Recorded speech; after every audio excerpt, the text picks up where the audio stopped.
Yes, yes, that's one of the reasons. Yeah, I'm going in deep because I'm not an immigrant, so I'm trying to figure out their train of thought in this process for how they vote and why they do things against each other and why they are really, really angry at each other like constantly, right?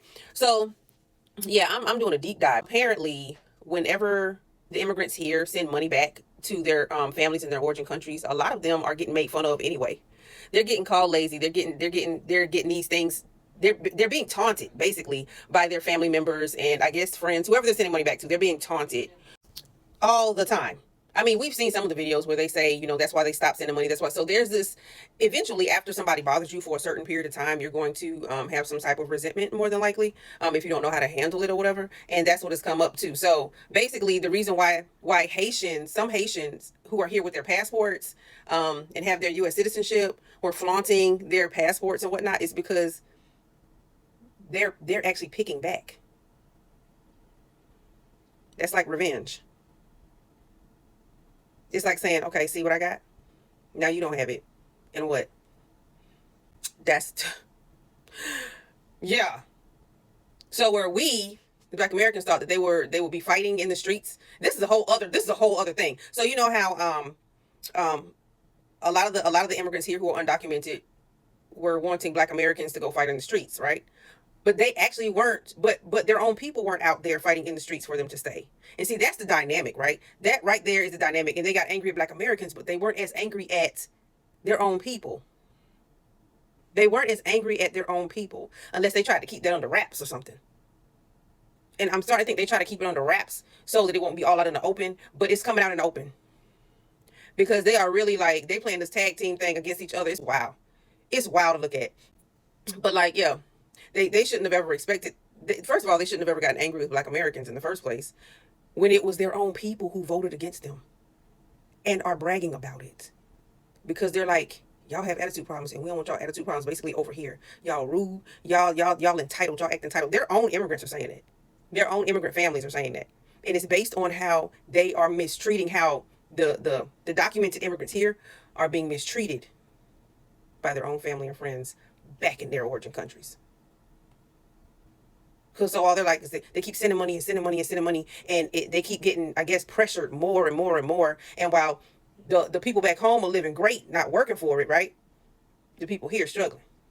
And so they're like, no, don't let them come over here because they don't care nothing about me. Basically, that's what it was. That's what it is. That's one of the reasons. That's one of the reasons. I mean, it's crazy because a lot, I'm speculating here. I'm speculating, but maybe a lot of the reason why they wanted Black Americans out on the street is because they know their own people weren't going to get on the street for them.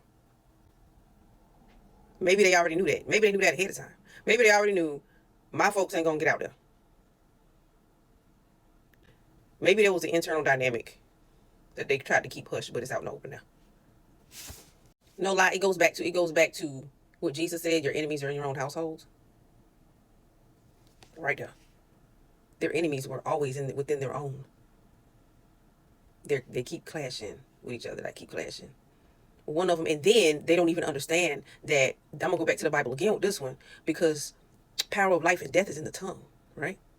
And what you say can change the course of your life. So while they talking all the trash, and that's biblical, what you say can set the path you're on fire. It'll destroy it, right? So when their relatives back home keep talking smack at them, that trash talk destroyed the relationship.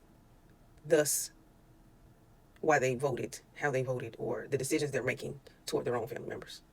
It's crazy. Wow. And just to add to that, the power of the tongue and how it changes everything, the dynamic, something that could have been peaceful is now not peaceful and can just change the course of your life. Well, it's like whenever, even whenever they would talk trash, I remember this whole time span where they were talking all the trash against Black America, like crazy, crazy, crazy, crazy, crazy, right? And then Black America was like, okay, boom, no more. No more. That's it. Cut, cut, cut, cut, cut, cut, cut, right? And then everybody's like, well, why is Black America acting like this? Why is Black America acting like this? It's because of the freaking tongue. Because there's been like years of it online, years and years and years of it, from the Black British to, I mean, everywhere you turned, right? It was always something talking trash about Black America. And then when Black America finally said absolutely not, then everybody's like, well, why do Black Americans feel this way about? Why do Black Americans? Why are Black Americans? Why are Black Americans? Why are Black Americans? And it's like they almost forgot what happened. But it's the tongue. Tongue is worse than The tongue will set something aflame, and that thing will be hard to put out. It's crazy. People got to watch what they say.